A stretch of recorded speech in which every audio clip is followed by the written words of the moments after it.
We are exploring how we can use storytelling to inspire climate action, and also how we can speak to those around us about this quite tricky topic.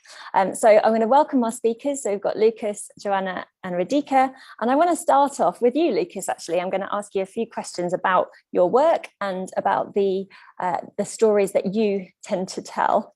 You keep a blog called True Stories. You can plug that in a minute if you like.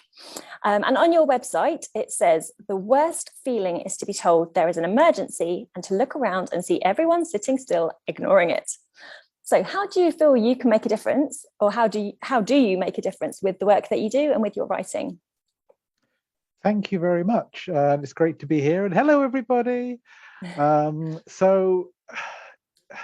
Yeah, it's been weird because we're all so separated, but look, here we are on Zoom. And I think that this ability to communicate over long distances and say complicated things to each other, this is like the human being superpower. And this is the thing that's going to have to save us from this sort of blind alley that we've got ourselves into with regards to our energy production. And so this is why, for me, I mean, I've been a writer, I've been a journalist, I've been telling stories pretty much all my life. So this is what I focus on, and this is what I think can help. And therefore, when you're alone, when you see that there's a disaster, when there's a forest fire coming towards you, or a tsunami, and everyone's continuing at the tea party and so on, the Titanic is sinking and people are just moving deck chairs, what's happened there is there's an agency problem, because no one feels empowered. No one feels that it's legitimate to speak out and do anything. And one of the great things about stories, narratives in general, is that they are empowering and they are legitimating, sometimes for good, sometimes for bad. We've seen a lot of that, people being empowered by bad narratives. So to cut this answer short, I think that a way that I and similar people can contribute is by putting good narratives and good stories out there that link people together and make us feel that it's okay to respond to this crisis. And something else you say as well on your blog, I quite like this phrase. You say we need runaway cultural change to meet runaway climate change. And that's something that we try to achieve here at Flight Free UK. That's what we're aiming for, to inspire that cultural change away from jumping on a flight whenever you fancy a trip. So can you explain more about that concept as well, please? Yeah, so we know that we're in a situation where ecosystems are being stressed, and we know that there's a situation where they can reach tipping points, where the big block of ice simply doesn't hold together and it crumbles and it becomes icy water very quickly. It reaches this tipping point, and then you get runaway cascading effects. And I think that it's very possible that culturally and socially that we as human beings can also achieve that kind of sudden rush. A big obvious example is, for example, the end of the Soviet Union. Just a few months before it actually happened, no one thought it could really happen. Look, here's this enormous, huge, solid thing. It exists. But all it took was enough people to believe that it didn't exist, or that it shouldn't exist. And suddenly things crumble. And then just as stories legitimate and link things together, so can cultural shifts delegitimate things and say, actually, this isn't okay. Maybe we all just want to decarbonize, and wanting to is an amazing way to change, because really all the tools are there. All that we need is, we talk a lot about political will. We lack political will. Well, we can try and build that very slowly, but we can also have runaway cultural change that sets the context within which politicians have to operate. And I think that stories are a fast-moving part of culture that can change relatively quickly, rather than trying to move things along very slowly, as I most recently blogged about. And do you have an example of a particular story or something that you have used to try and encourage that runaway style of social change? It's difficult to talk about, because I know that we're going to talk about stories and how stories can help. In a way, what we're doing right now is we're trying to tell a meta story. We're trying to tell a story about stories. I'm trying to sell you a story that says stories are good. But but what story is good, and which story is good will depend on who the person is, who the audience is.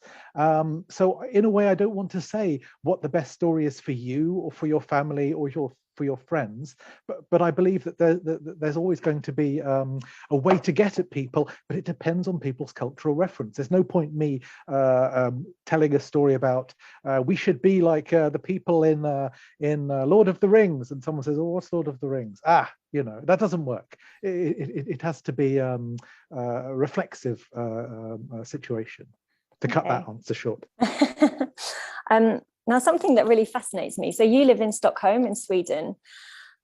And I think Sweden's quite unique because it seems to be the only country in the world that has a chief storyteller as a job. So this is a fellow called Per Grankvist, is it? Yes. And his job is, he works for Viable Cities, and I imagine that's an arm of government. I imagine that's a local government thing. His title is Chief Storyteller, and he focuses on how to inspire the change we need to see through storytelling. Do you know much about that as someone who lives in Stockholm? Oh, I have an awful lot to say about Sweden. I also blog about that. Sweden is an interesting place in that very much of what is done in voluntary terms and with activism in, for example, England, is institutionalized in Sweden. Sweden is in many ways a country in which social movements of the 30s won and institutionalized themselves. And that has benefits and that has problems because things have become rather fossilized, but also there's a huge amount of money and resources there. I myself was able to apply for 2 quite big grants from the Swedish Research Foundation to hold a couple of conferences where I brought together journalists and climate scientists to try and work out how to tell complementary stories. And this person you're talking about, Per Grankvist, he was one of the people who was there. And what he does is he's an explainer. He does very good political explainers and tries to make things understandable, and that's why they've brought him in. And then my earlier point is why they have the money to bring him in. This Sustainable Cities, I think, is probably what we would call a quango. Do we say quango still? I've been away for 16 years. The language may have changed. There was a bonfire of the quangos a few years ago, and they all disappeared. Okay. But yeah, okay. we understand what you mean. Okay, well, R.I.P. the quangos. So yes, but I think this is also part of the general recognition that that's happening in academia as well, that simply pumping out information isn't enough, but also simply having, what do you call it, market-based, profit-based, or simply a culture-based media isn't enough, and that some kind of mixture of the two is necessary. And I think that's one of the reasons why they have him working there. Well, where Sweden leads, we should all follow. Well, maybe we will all follow at some point. In fact, for those of you who don't know, the campaign Flight Free UK was inspired by a Swedish campaign of the same model. So it was they started in the year before us, 2018, when they were collecting pledges for people to take a year off flying, and that's where the inspiration came from, Flight Free UK. So yes, we do tend to follow Sweden. Okay, well, thank you so much, Loukas, for those insights. Your hands keep disappearing into Hatfield Forest. But what we'll do now is move on to JoAnna. So we'll hear from you, Loukas, in a few minutes. Once we've heard from our other speakers, we'll come back to you. But let's move on to JoAnna. So JoAnna is joining us from Tunisia. Thank you so much, JoAnna, for being here. So you are the founder of Rooted Storytelling. And something you've said, and I think it's probably best for you to explain in your own words. But you say the mission of Rooted Storytelling is to responsibly document, support, celebrate, and share sustainable travel-related initiatives that prioritize local communities and the planet, and to help others do the same. So can you tell us a bit more about that, please? Sure, absolutely. Well, thank you so much for having me join this important conversation this evening. I'm excited to be here. So I work in the tourism industry. It's the space I've worked for my entire career. And if you're at all familiar with the way that we talk about stories in tourism, those stories tend to be very feel good and beautiful, comfortable, very sanitized, without consequence. The idea that travelers are the center of their journey and that they can leave home and escape the real world. I mean, we even use words like escape when we talk about travel. But the truth of the matter is that the world is a very messy, complex place, as I'm sure we all realize. And it is not true that when you leave home on your holiday, that you leave behind the climate crisis, that you leave behind colonialism, that you leave behind migration challenges. These things are still happening. They don't just go away when somebody travels to a new place. And travel experiences can be more robust and real if we dismantle the myth that tourism should be traveler-centric and simply a way to escape the world. And so my goal through Rooted is to support and promote this more transparent and honest form of storytelling. And importantly, I want to also empower other people who haven't traditionally been supported in this way to tell their own stories. And so a lot of these stories that have been suppressed, that have not fit into the dominant narrative of tourism, have been silenced because they are in conflict with that comfortable and sanitized travel narrative. But the fact of the matter is that when people travel to an island destination and they create waste, their waste goes somewhere, and it has a very real negative impact. It is very true when somebody flies somewhere that, you have an impact. We don't just get to escape that because we leave home, and somebody's paying the consequence for that.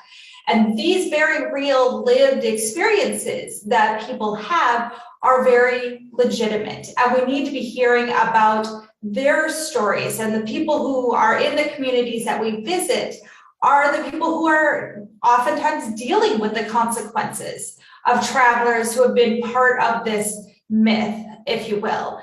And there's this fallacy that we need to give voice to the voiceless. But the very real truth of that is that people have been oppressed or silenced often because their stories, their lived truth is messy, it's controversial, it's complicated, and it's uncomfortable.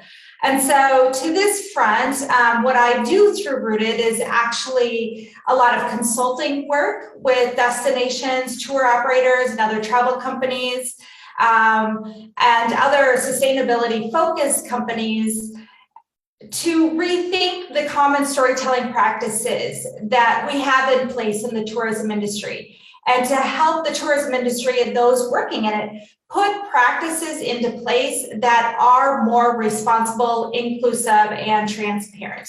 And so I also use Rooted as a platform to showcase a lot of these initiatives, a lot of these stories that we normally wouldn't hear. This has provided a lot of visibility for these kind of social impact projects and these kinds of issues. And it's connected folks in the tourism industry with some of these stories and storytellers. So we're starting to turn the tide in a way in the tourism space. And I like to think that Rooted is a place where some of this change can start to happen through this more complex and nuanced storytelling that we're doing. I think that's so important, isn't it? Because we traditionally have the narrative about travel, which is kind of go further, see more, forget about your worries. That the whole escape word, I think, is you've really hit, really pointed that out in terms of the things we're sold as the narrative in terms of how to get people on planes, etc. Do you think we can change that in a positive way? Because one thing we try to do here at Flight Free UK is to, rather than say, well, you can't do this anymore, this is going to be a sacrifice if you take a year off flying or if you reduce the amount you fly. Instead of doing that, we try to show what people will gain instead. Are those the kind of stories that you try to share? Yeah, I think that one of the things that is really important is that we are doing a better job in the tourism space with surfacing unexpected stories about destinations. So it's much more than these must-see sites. And I like to promote the idea of partnering and working with social enterprises and local businesses that you might not ever even think about in the tourism context, but that offer a different way to think about a place that you are visiting. So, for example, I like the idea that when we look at local solutions for big global challenges, we're looking at local solutions that address things that we are all aware of, but in very unique ways. And so when we can promote, for example, My Grateful, which is a company in the UK that runs cooking classes led by migrant chefs who are also getting training to be chefs in their real, in life. We're complicating the narrative by saying, hey, you could have this really cool travel experience while also learning about migration in the UK, which is something that we don't talk about in the travel context traditionally. But not only do these kinds of initiatives have really powerful ripple effects that support sustainability in general, but they also provide a much richer and deeper story about a destination, and it provides a new way for domestic travelers, people living in their own community, to think about and explore their own destination. There are so many ways and perspectives for viewing different places, different storylines to explore in places that we think we're familiar with. And if we're willing to grapple with some of that complexity and look at tourism as much more than just a nice, beautiful backdrop, but really an opportunity to get beneath the skin of a place and really get to the heart of it. We have so many opportunities to promote destinations right here in our own backyards that we never have considered before. And so I actually think this is a great way to promote local and regional travel, which is very compelling for not getting on a flight. Exactly. And that's something that we try to do a lot with the campaign here at Flight Free UK.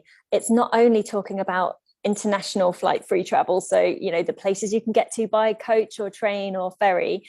It is about how we can rethink travel completely and see our own destinations in our backyard as somewhere that are very desirable, and that we can get out of them the types of things that people tend to travel for traditionally, like new cultures, like finding different landscapes, like meeting new people, trying different food.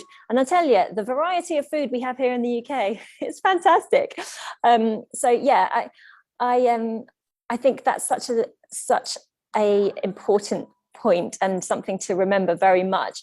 Finding those new stories and how we can uncover those in places that actually we kind of dismiss as being too familiar, perhaps. Yeah, I really like that. Do you think that is a fundamental part of sustainable tourism? Because sustainable tourism is such a buzzword. Do you think that sort of surprising yourself with new ways of looking at something that you're quite familiar with, do you think that's a big part of it? I absolutely do, because sustainable is not just about the environment.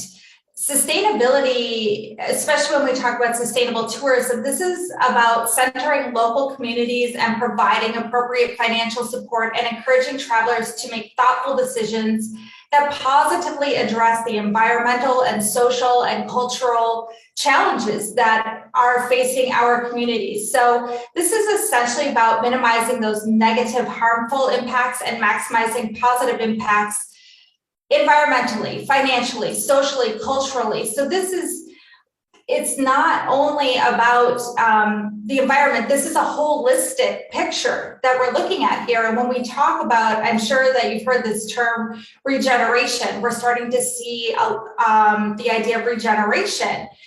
become a bigger part of our lexicon and our narrative. And that's really important when we talk about sustainable development, because we can't just focus on a single thing, and that is, reducing, decarbonizing. Well, decarbonizing is part of that, but we also need to be supporting women. We need to make sure that children have access to education. We need people to have access to healthcare. We need to, have livable cities. So all of these things need to work together when we're talking about sustainability in general. And sustainable tourism should be supporting all those kinds of things, using tourism as a vehicle. So I used, for example, My Grateful as an example of a social enterprise that is addressing migration, but is also a very cool tourism experience. But these kinds of things exist all over the world. And that's what I think is so very cool when we start thinking beyond, Big Ben and whatever the big things are that people want to see in, the Eiffel Tower. When you can find these kinds of experiences and support them and share them with other people, you have a richer tribe, sustainably supporting communities in a much deeper ripple effect throughout the communities that you're visiting. I love that term, My Grateful. That's fantastic. Yeah. Well, thanks so much for sharing that with us, JoAnna. I love it. We'll come back to you in a moment, but now let's hear from Radhika. So Radhika is joining us from Rotterdam in the Netherlands, a lecturer at the Erasmus School of History and Communication, I think I'm right in saying. So Radhika, do you want to just outline your work as a climate communicator, please? Well, yeah, thank you for having me. I'm glad to be here and provide probably a bit of an academic perspective. I'll try not to be too boring about it. So I'm more a climate communication researcher, right? And I research these narratives that we build around climate change, particularly in the media, around climate change and related adaptation and mitigation practices. And some of my work looks at media and meaning around climate change, and some of it focuses as climate change as a whole, and some of it focuses on the narratives we build around sustainable food. So yeah, I basically try to deconstruct the way we understand media texts about these critical science and policy issues, and then also try to understand the way we develop public perception, right? So how public perception is formed by reading these media texts. And so the way I activate this work is basically teaching communication around climate change in classrooms, right? Teach courses, I develop trainings for journalists, for governments, and give public talks sometimes, hoping that people will be able to make more informed decisions. So, and just to add, a lot of my students have very interesting projects. In fact, one of them is looking at sustainable messaging by airlines. Thesis will be coming up on that topic. So, a range of topics, and then just to supervise those. So I wouldn't say that. Yeah, well, that's a lot of input on how we communicate, basically, about climate change. Yeah, interesting. Sustainability language from airlines. Goodness me, that would be an interesting read. So yeah, in terms of public perception there, are there things that are there kind of ways that you communicate in order for the general public to understand some of the nuances of climate change, or in basic terms, should we even be saying climate change? I mean, we've started here to say climate disruption because that seems to be a bit more accurate. So are there particular words or phrases that you use or that you avoid? Yeah, so you're right. Now there's a big movement, right? Whether we should say climate crisis, whether we should say climate change, because change can be something positive as well. And there's lots of debate. We attach different kinds of valence to different words, and different things work for different people. So that's something that is not easily put in a box.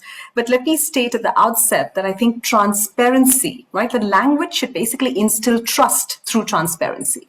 And this is critical in today's age where, we have age of misinformation, we have fake news. So when issues like climate change impact everyday life, right, or people's lives directly, then building trust, building stories and narratives through data that is very clear is very important. And we need to keep in mind that governments, right, are also telling stories. They're building narratives all the time that are influencing people on how people might think and act. So transparency and accountability, I would say, are the foundations, the cornerstones of when we begin to use language. And then, and I'm going into a few points here, so bear with me, we have identified frames through a lot of research around climate change that range from scientific uncertainty to apocalyptic scenarios. And we find that how that, skews public perception, basically. Apocalyptic scenarios too difficult to handle and people would rather forget about it and not do anything. Scientific uncertainty creates doubt. Now, this was the trend in the beginning, and over the years now we see that we moved from the skeptical mindset around climate change to environmental and economic issues. And while these economic frames might help businesses and corporations to really act on climate change, frames in the direction of public health, morality, ethics, these support more collective action. Right? So framing something or using language that portrays something in the context of a gain rather than a loss always works better. It motivates people. So that whole positivity talk is sometimes actually helpful. And I remember a study that was done on hotel guests, very interesting example, very small example, but interesting. When people are prodded, hotel guests in their bathrooms, when they are prodded with this little card, message card that tells them that X number of people or X percentage of people, guests in the past, reuse their towels, the incoming guest is more likely to do so, right? Versus a very basic message that says, hey, please reuse your towel, it helps the environment. So there's an angle of collectivism, there's an angle of, how positive messaging works. Negative messaging works for people who are already converted. So we're preaching to the converted when you talk about these doomsday scenarios, because they're like, everything is the sky is falling. And if the sky is falling, I'm the one who's going to go out and catch it. But these are the people who already know that they want to catch the sky. And those who are not interested need to be, convinced through a more positive, approach. Personalization is also very effective. So social marketing all of social marketing should actually use communication, which points to even a single person or action making a difference. So you as one individual are enough to make a difference. So differential wording, right? Don't miss out on this opportunity versus let's start helping to do this. And I know these are kind of contradictory, but I'm trying to put this out here because collectivism through a nuance works, but personalized differential wording, which spotlights people, makes them feel, focused upon, also works. And I guess the last most important thing about language is to remember that absolute information is digested and absorbed very quickly. So this is where denialism gets an upper hand, right? So you want messaging that is simple, clear, and focused with one goal. Right, one goal. Nuances can often get lost, even though we feel that it's, we want to add nuances to what we say, but they can often be lost. I don't know if that answers your question. Yeah, it does. I think those few points about how we can specifically, the kind of stages that you're talking about, the personalization, the being specific. I think what you're saying about illustrating how other people are doing the same as you, or you can act like, with the towel in the bathtub example, other people have done this, so you're more likely to do the same. And this, I think, Loukas, you probably feel that this is something you recognize in terms of your social contagion that we were talking about kind of creating that social rush in terms of climate action. One of the things that we try to do with Flight Free UK is, well, we do this kind of as our main form of communication, actually, is demonstrating how people are taking flight-free choices and how that has a positive effect on their travel and generally in their life. And that's how we inspire other people to do the same, because you're using that personal example. And that's, we relate to people, don't we? We humans are very influenced by each other. And when we see others around us acting in a certain way, we tend to do the same.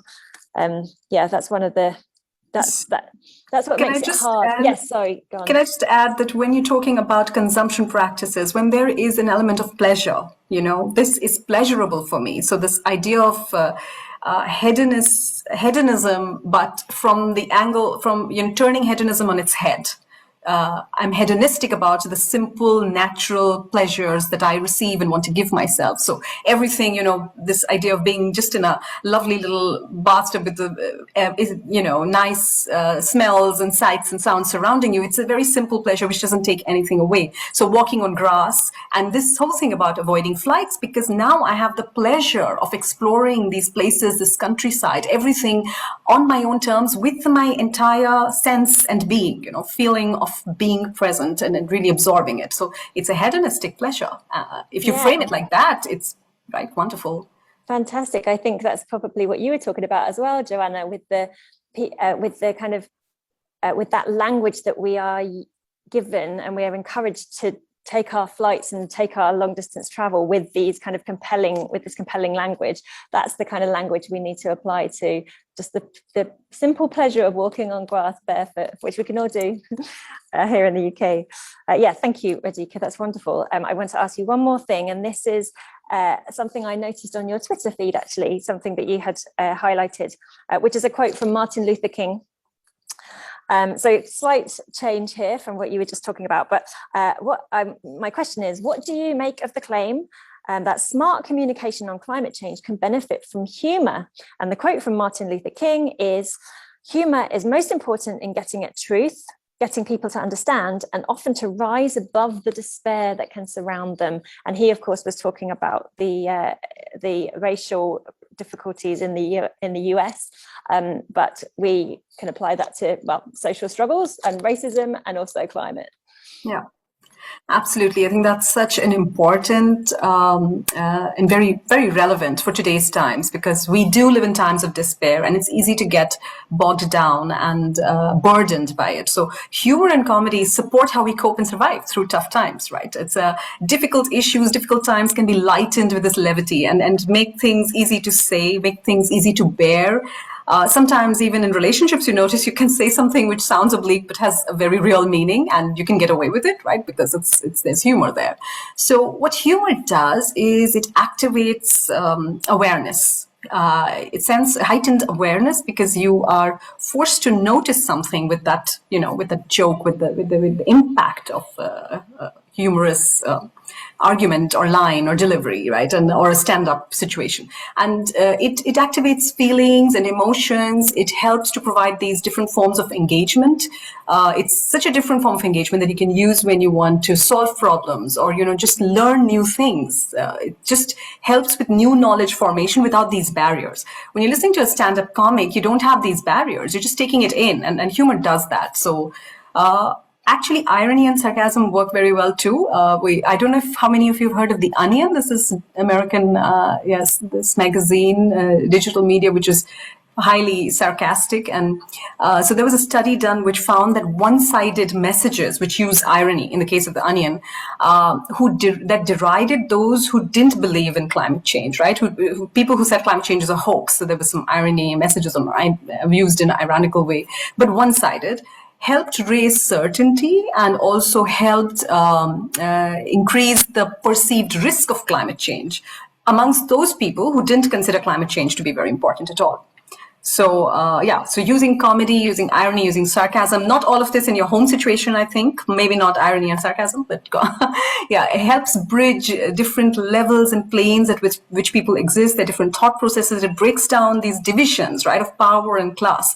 People can process all their emotions, positive and negative both, and use hope and joy and fun to explore their responses to climate change and, deal with the process of dealing with it. Yeah, I think we need to clarify it doesn't work in every situation, does it? We don't just want to laugh at people. No. Not quite it. It has to be very subtle, It hits you where it makes an impact. It doesn't have to be laughing at someone. That's okay. Yeah, a good distinction. And in fact, this event was inspired by the fact that we have recently had the film Don't Look Up, which was a quite a cultural phenomenon, and it's essentially a funny film. You know, it's a terrifying subject matter, but it's also very humorous, and that might be one of the reasons why it has been so popular. If we have time, I will ask you all a question about that at the end, but in the meantime, I would like to bring back JoAnna and Loukas to join you, Radhika. And my first question to all of you is, I think probably an important one for everybody listening. This is the question that I think we all struggle with the most, which is talking to our loved ones about the climate situation. And I'm not going to say climate change, I'm going to say climate disruption or the climate reality. Talking to our loved ones about that is often the most challenging part of climate activism. So do you have any tips for how we can have those conversations with those around us? Radhika, would you like to go first? Or Loukas, you've clicked your microphone off, Loukas, so do you want to go first? Sure. Something that one of the other speakers, I think, was it Radhika, who mentioned that communication has to be about building relationships. And actually, I'm making a bit of a switch in my life right now. I'm training to be a teacher. I'm doing what it would be called in Britain a PGCE. And so I've been in school today trying to teach 13-year-olds about climate change. And one of the things that teacher training keeps on hammering on about is that there's no point giving pupils information if you don't have a relationship of trust and understanding with them. Otherwise, they'll take this that you've given them and just throw it away, or they won't even hear it, or they won't feel safe with you. So once upon a time, I might have come to you and said, well, if you just find the right story, it'll go in the person's brain. No, the most important thing to do is to make sure you don't destroy the bonds of trust. They showed us a great example in teacher training of a teacher who discovered that one of his pupils was on the far right and said, okay, let's have a debate. And oh boy, he destroyed that guy. He destroyed that guy and all his arguments. And what happened is a couple of years later, the boy went off to become a leading neo-Nazi. You know, it doesn't matter whether you're right or whether you win the factual argument if you don't have any relationship to build it on. So the best thing about stories is that you can find a common ground. You can find somewhere to start building the relationships on, because I guarantee to you that especially with a loved one, but we have some common ground somewhere. We have to find that common ground, and where can you build it from? I'm trying to think of the most nightmare scenario where somebody's a completely self-centered person who says, all I care about is me, myself, and my family. Okay, then that's a story about caring about your family. Where can you build out from that? And where can you build on something that comes to do is about, for example, climate responsibility, stewardship. There are plenty of old-fashioned ideas about that you can bring in. Yeah, okay, that's enough for me. Yeah. JoAnna, do you have anything to add to that? Yeah, I think Loukas hit on a really important idea here, and that is this idea that we might have all kinds of differences that shape our different perspectives in this world, but we have a lot of shared human values, and we're all more alike than we might imagine. We all want to feel safe. We all want to feel loved. We all need shelter. We want to feel a sense of belonging. And so if we can find similarities to connect with other people and help them see their values reflected in the climate crisis, that is a really powerful way to help people see how the things that are important to them are relevant in what is happening in the world today. So that sense of connection is really powerful. And along with that, I think that one very underappreciated skill that we can use in our conversations is listening.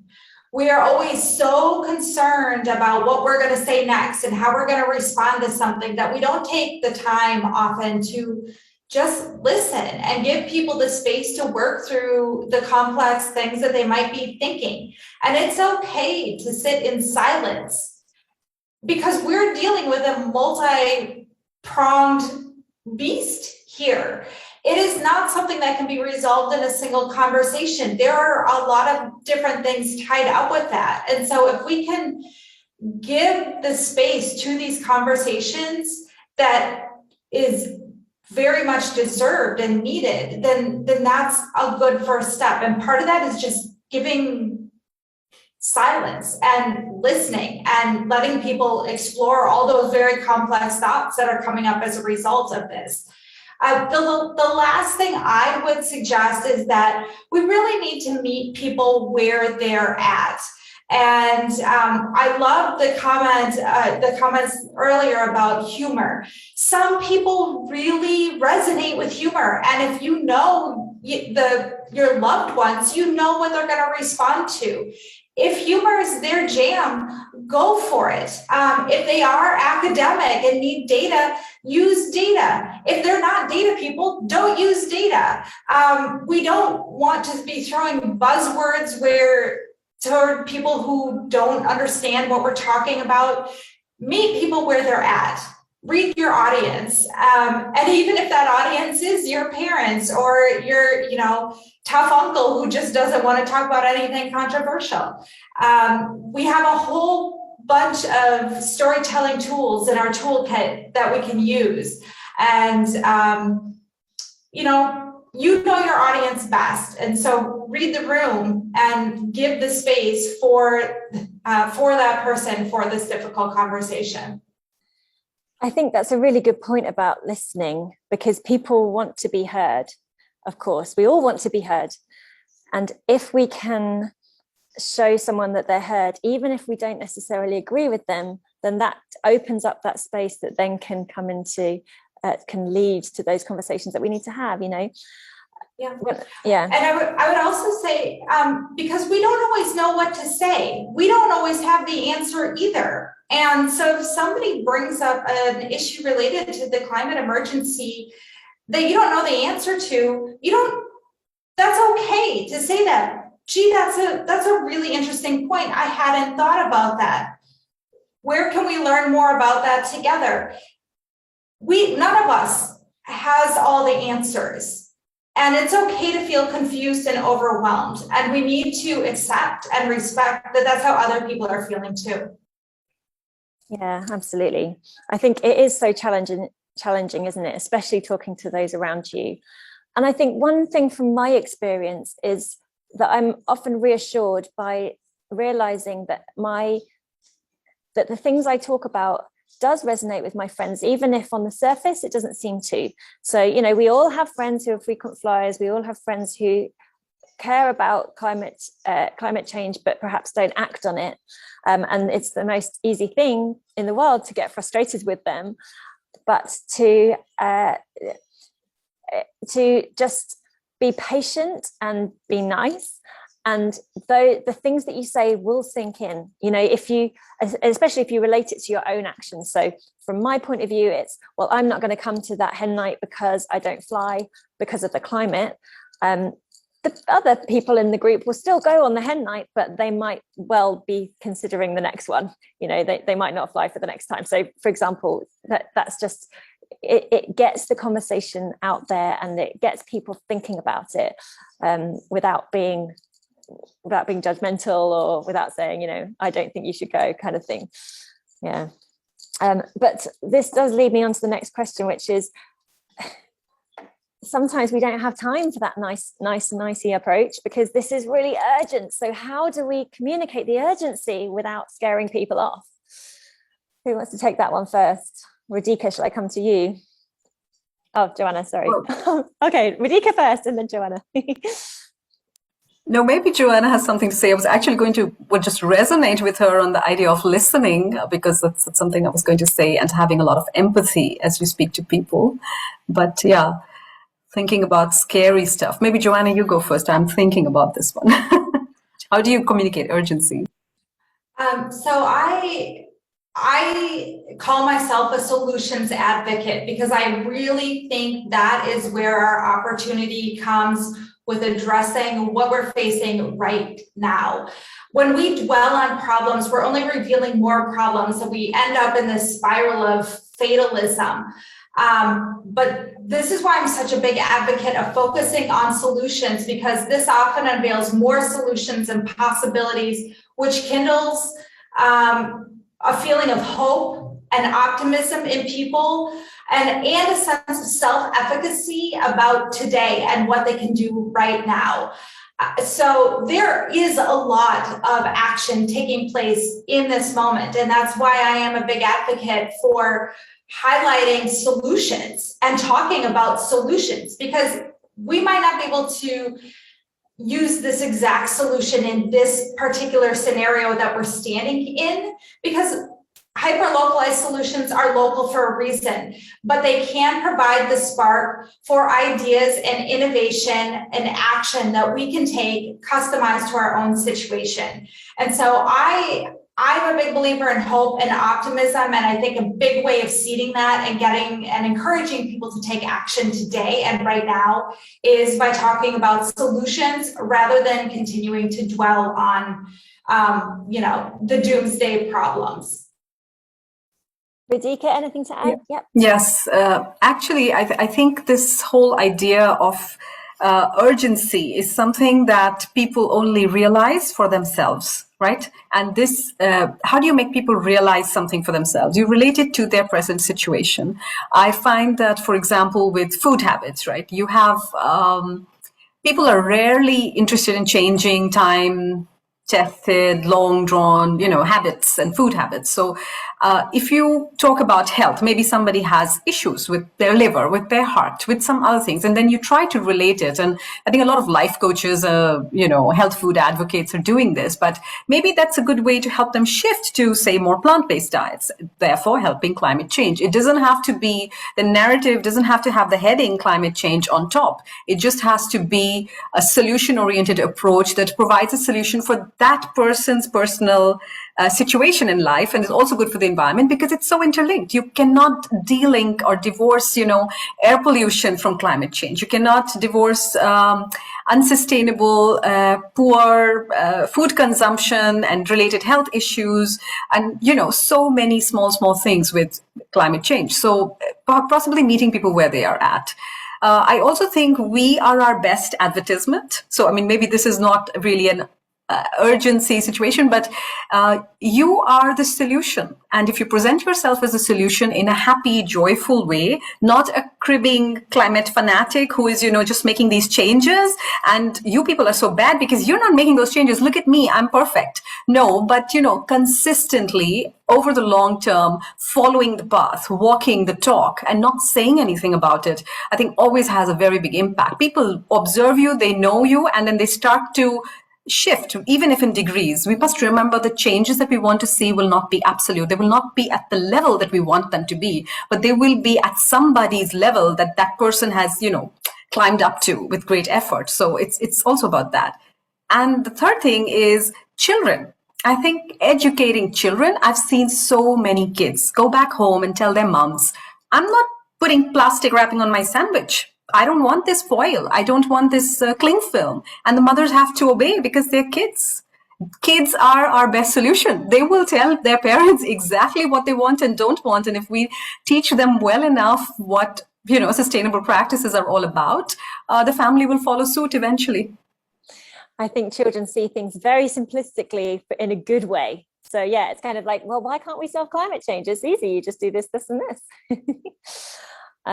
Okay, so before we open to questions from the audience, I want to ask each of you to tell a story to our audience, and it's simply going to be if there has been a particular interaction that you've had that has gone well. So can you share with us a scenario in which you've spoken to someone about climate change that you think has been really a positive conversation or a successful conversation, or you have had an outcome with a friend of yours who you didn't think was actually going to respond in that way? So if you have any stories to share on that, please do. Loukas, do you want to go first, because I know that you've got 4 minutes before you need to leave us, so away you go. Well, my brain is somewhat still at school, and so when I'm thinking about the young people that Radhika talked about, my goodness me, they're ready for change. They have been in the situation of being aware of climate change essentially as long as they can remember. And so now they're ready for us to do something about it. And this was incredible, because often we think, okay, how can we, with all of our important climate information? No, they are the ones who are already in the heroic phase of the climate transformation, essentially. And so what my interactions with them are often more about trying to show them this is why there is hope. These are the pathways towards potential change. Because so far, what they've got from teachers is things are melting, things are terrible, things are awful, and they don't really see how it's like imagine there's a film, and the heroes of the film have got into this terrible situation. They're in a car crash and it's on fire, and there's a thing falling on them. Oh, how are they going to pull this one off? And I think that's the kind of story style moment that many pupils are in. And so I've had to sort of rethink, rather than thinking, how can I convince somebody who's resistant about climate change? It's more like, how can I tell a human history story that ends up with humans sorting this out? Which is why I now am starting to think, how can I frame this as qualities that humans have, that are going to be the thing that was with us all the time is the thing that saves us. Because that's what happens in stories. The dog that was with you from the start turns out to be a genie in disguise and helps you or something. Well, what is it? So that's in a way what I'm searching for. This isn't maybe a story about success that I can tell you, but it's an important part of what journey I'm on right now. And what are those qualities that are going to save us, Loukas? Well, like I said at the start, I think it is our ability to communicate. Because what have we got that other animals haven't got? I mean, we don't swim as well as dolphins. We don't run as fast as cheetahs. Essentially, as humans, we've invested everything in these enormous glucose-hungry brains that we carry around with us, purely so that we can make decisions and communicate with each other. There's technical terms, but we've specialized in this, and we're really good at it. And so we're able to do this viral thing where I have an idea and then you get that idea simply by me going blah, blah, blah, blah, blah, blah. And even better, I can write a thing down and it can go even further. So I think to myself, how are we going to deal with the fact that we have terrible problems with different climatic zones are going to expand, others are going to shrink. What can we do? Well, we just have to rely on the fact that we as humans have this ability to have a ripple effect as regards communication and information, but possibly more importantly, a sense of belonging, that we can ripple out a sense of belonging. I'm a historian. Just 100 years ago, just 150 years ago, there were people within Europe who hated each other with genocidal fury. Denmark and Sweden used to butcher each other in huge quantities. Now, we essentially feel we're the same people. We need this story that we are the same people, and that we deserve to look after each other. We need that to ripple out at viral speed really quickly to help us get through this. But this is what was with us all along, and this in a way is also what has helped get us into this mess, that we've been good at being this hyper exploitative species as well, but we're hyper communicative. Yay. Yeah, thank you, Loukas. How will people find out more from you? Because we'll say goodbye to you now, but me, well, yeah, I don't really have anything to launch. Follow me on Twitter or follow my blog or whatever. But I'm in a bit of a transition phase. So yes, yeah. And is it your name on Twitter for people to follow? Yeah, I mean, it's all in the advertisement for this thing, isn't it? All the details are there. Yeah, so if anyone Google me and I'll pop up. Yeah. All right. Great. Well, thank you so much for joining us. Yeah. Everybody else, stick around. We're just waving off Loukas. JoAnna, would you like to share an interaction or? Yeah, so actually I don't have a personal interaction, but I have a great example that I wanted to share with folks here. And that example is of a social enterprise in the Netherlands, in Amsterdam. And actually, I do think they have a couple, a little bit of representation in Rotterdam as well. And this social enterprise is called Plastic Whale. And Plastic Whale takes people on plastic fishing trips in the canals of Amsterdam. And this is a super cool social enterprise because not only is this a cool way to see Amsterdam, but the people who are on the boats are fishing out single-use plastic from the canals. And on top of that, the important part, or the very cool part, I think, is the narrative that is shared on these plastic fishing trips. And that narrative is that single-use plastic is valuable. And I think it was Radhika who mentioned earlier that we tend to use deficiency framing when we talk about the climate crisis. But asset framing is really, really powerful. So when Plastic Whale is out there talking about single-use plastics being very valuable, they're saying you can use these bottles for more than, you know, just your single soda and throw it away. This is valuable. And when we look at something with a different frame of reference like that, we are less likely to throw that bottle away. We are more likely to take a different kind of action when there is asset framing versus when there's this deficiency framing. And what I love even more about Plastic Whale is that they walk the talk. They're partnered with a high-end furniture retailer that is making furniture out of these single-use plastic bottles. So this whole experience is based around this narrative of we don't want plastic in the canals of Amsterdam, not only because it's unsightly and it's not good for the environment, but because single-use plastic bottles are valuable. And talk about a very cool story then that can be taken home with somebody and they look around their environment and see it in a very different way. And I think that this kind of context can very much be applied to any conversation that we're having about the climate crisis.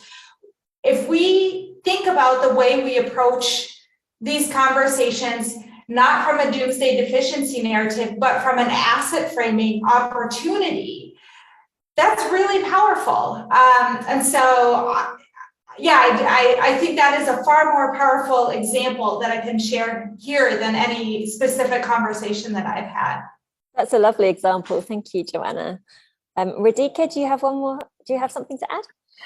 Oh, yeah, well, a very personal example. So I'm someone who's been, vegan for the past 15, 17 years, whatever, very long time. And it is a struggle when you turn vegan and all of your, and I did this when I was doing my PhD. So everybody around me, my fellow PhD students said, well, yeah, where do you get your protein? And I found it difficult except to say, well, protein is in every single cell. So it doesn't matter because you'll get it anyway.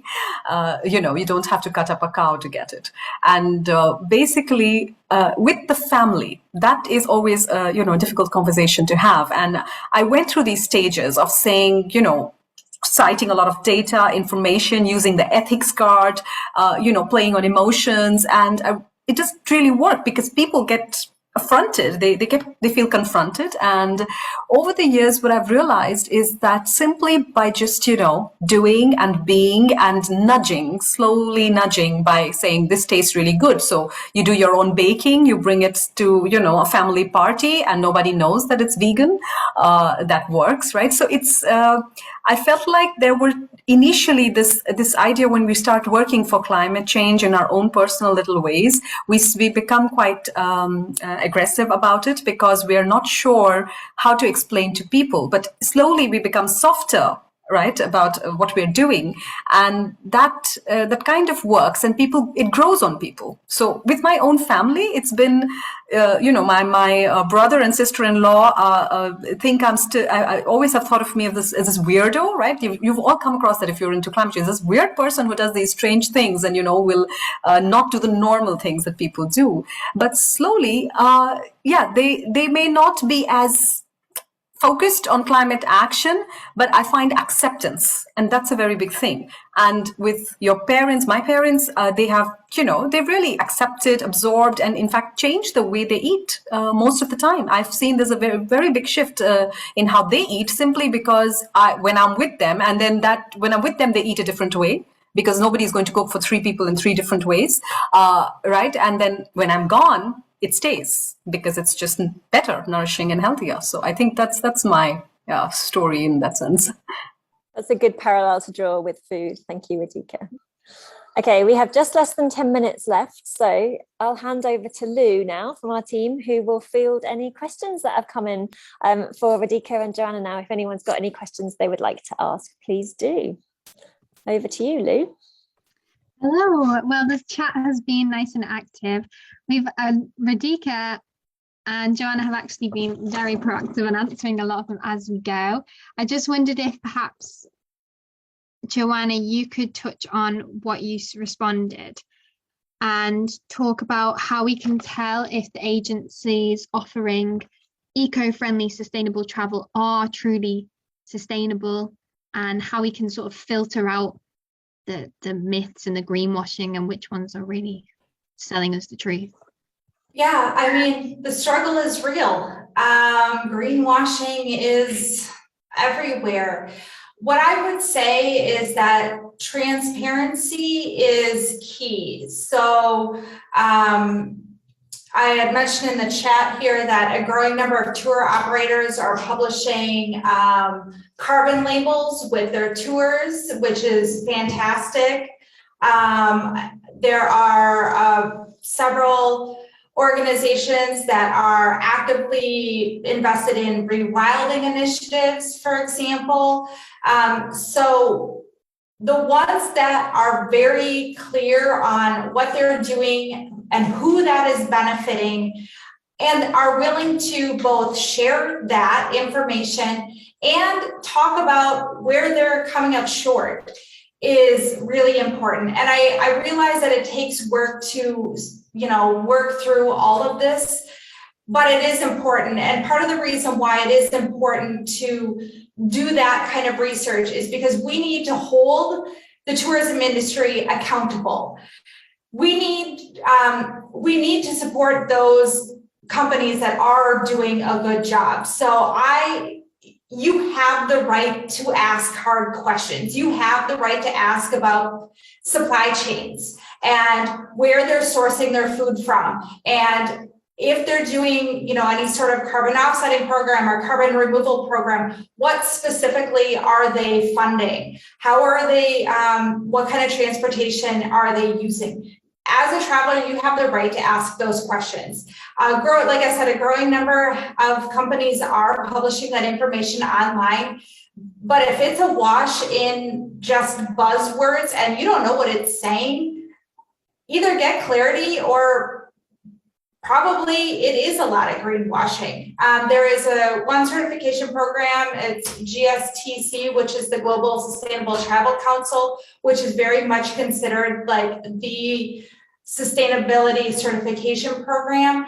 Of course, it costs money to certify, and so that often leaves out a lot of smaller companies and entrepreneurs who are doing very good work.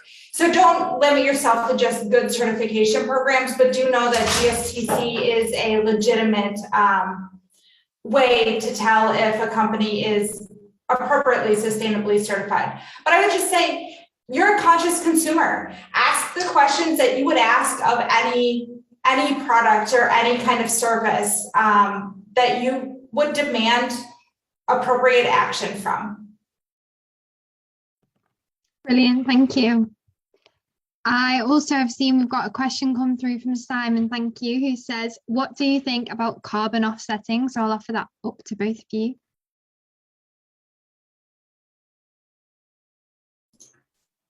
Well, I have mixed feelings about carbon offsetting because it is really hard to verify, as it's been shown to be really messy practice. That's not to say there aren't good carbon offsetting programs. I personally fund carbon removal It's something I pay for every month. It's a subscription I'm signed up for. So I actually think that carbon removal is a better option than carbon offsetting. I do think that you don't have to be limited with the idea of carbon offsetting. If there is a rewilding program happening down your street and you can see that it's making a change in your community, invest there, because again, sustainability is more than just environmental. And so don't forget that there are more than one way that we can be supporting sustainable communities. Yeah, I agree with JoAnna. I'm skeptical about this for multiple reasons, because it's a way, I think in society we are creating more and more things that we can do to keep going with the, keep the status quo. And carbon offsetting allows us to do that. It's, allowing you to keep indulging rather than actually change behavior. So behavior change and changing the way companies work, the way organizations work is more important than just saying, well, this is our emissions and then we're going to offset it here. And when you offset it somewhere, there's so many issues. I mean, indigenous communities, land displacement. I think that's, we're not looking at the other aspects of climate change in so many ways. There's justice, there's, civil rights, there's all of that. And we need to, when we bring all of that together, we can't actually do carbon offsetting with a clear conscience, I feel. I mean, you can plant multiple trees and then those trees have so many, why not cut down trees, right? I mean, why plant more trees? Because they'll take another 50 years to grow. So yeah, simple, from a very layman's perspective, this is how I feel about carbon offsetting. Thank you. We've had another question through from Tony, who's with Climate Action Now in Risborough. How do you talk to the public about climate change and the climate crisis? Yeah, would you want to be more specific, Tony? Just a little more on what exactly do you... Tony, you're welcome to unmute yourself and ask if you wish. Hi. Yeah, I mean, I do talk to the public sometimes, but we did a farmers market recently and got to talk to a lot of people, but we've got members of our group who find it difficult. Now, I'll talk to anybody, any stranger, in the street, in a queue. I'll start talking. If I can relate it to climate, and then I do. You can talk about the weather and start talking about it. But it's like, again, helping my friends who find it very difficult to actually go up to someone and start talking to them about it. I wondered if there's any sort of tips I could pass on. You mean just as volunteers who, overcoming the shyness and the barriers to, Well, honestly, with speaking, right, whether it's public speaking or any speaking, there is the only way to get over with it is to get over with it. Is to just, you just have to kind of realize, and I guess reassurance works. The butterflies in your stomach are there in everybody's stomach, and just to make the first move. It's just about starting. And because if we don't start, we won't move ahead. There's no, or to think about, something pleasant or a happy thought. How do they feel less stressed? It's just to employ maybe de-stress mechanisms when they have to go out and communicate with people, or trying to find something about the person they want to talk to that is a conversation starter. Maybe they're wearing a nice hat, or, just something that it makes it casual and less formal.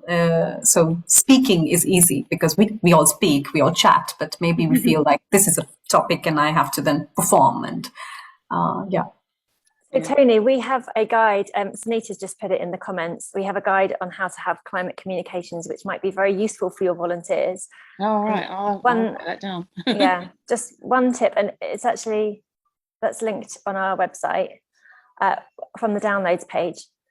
One tip I would say is ask questions. So opening a conversation with a question instantly gets the person engaged, and you can find out what they're interested in, which enables you to relate it to all these things we've been talking about. So yeah, that's my quick tip.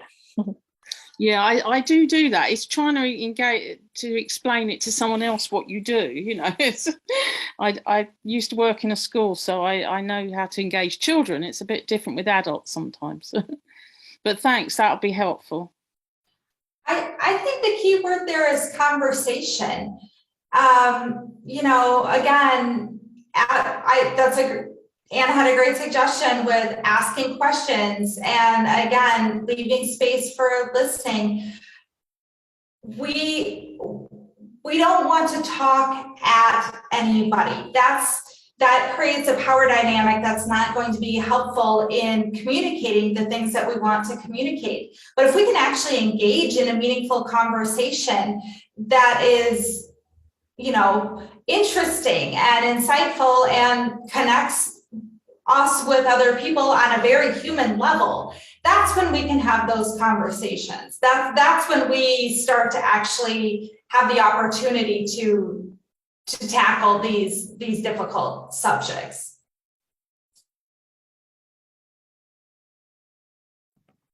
Thank you very much, everyone, for sending your questions in. Let's have one more just to round off. So I've got a question from Sonia who says, when people are angry and aggressive, what are your tips for de-escalating that conversation? I think, and I read that one, and I can feel your pain. It's always a difficult situation. Sometimes there's no answer. Sometimes to move away, to not be there, and to allow people to come to their own understandings and conclusions is important, because it's like we have to move out of conflict zones, whether it's in the real world on borders or whether it's in personal relationships. So I think there's not a clear answer, except that not to buy into and share, start escalating that aggression and anger by responding, by reacting. So non-reactiveness is very important, and to really move away and keep and allow them to, go through their process. This is what I feel. Thank you. Thank you, everyone, for popping those questions in. I'm going to pass over to Sunita now, I think. Hiya, thank you. Not sure if Anna was going to pop in again, but I'll just keep talking. So yeah, obviously, thank you everyone for joining us tonight. We've obviously had some really lovely insights from everybody, and we really hope you've enjoyed it. We've covered a lot of ground. So building relationships with trust. We've talked about having patience, listening, understanding people's values. JoAnna talked about specific solutions-based ideas and that meet people's personal situations, which I thought was really interesting. Using humor, being positive, using our kids, being transparent, consistent, and leading by example, so people that can observe what we do rather than be told what to do. We also talked about terminology and slowly nudging people as well. And I'm sure there was lots more as well, but that was all I popped down. But yeah, lots of really amazing insights. If we have managed to record this properly and good enough, we will post it out, I'm sure. And we've also popped some resources in. So yeah, on our blog, we have one called On Being Nice, and that is about something that is a really nice little tip is sometimes we just have to remember to be nice, because I think we're so invested in, doing what we can. We sometimes get a bit ahead of ourselves and maybe we forget to be nice to people, or we're just so, wanting an answer. We kind of rush that, but actually just slowing down and being nice to people and having a conversation, like has been mentioned, can be a really good way of talking to people and having just a proper conversation. We also have a guide to having climate conversations, which is on our website. And as we said, it's flightfree.co.uk/downloads. You might find that useful. It's got lots of tips for talking to family and friends, as well as wider people. So for the person that was talking about public speaking and talking to volunteers, I think it was Tony, that might be useful for you. And if you can't find it, just let us know. If anyone needs any resources, just obviously drop us a message.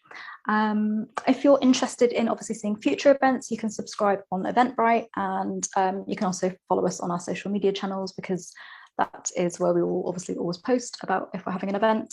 We hope to have a few more this year, and it's at Flight Free UK, and that is for Twitter, Facebook, and Instagram. So yeah, and then finally, obviously, if you haven't tried being flight free with us yet, and if you want to find out more, please go to our website. And yeah, if you find out more about it or sign up for the pledge to be flight free for the year. So that's everything from me, and I do thank you all for joining us today. Yeah, and it's been great. Thank you to all our lovely speakers, and you've been absolutely brilliant and super insightful. And thanks to Leo as well for moderating those questions. So yeah, hope you've all enjoyed it. Okay, fantastic. Thanks everyone, and good night. Night, see you later. Good night.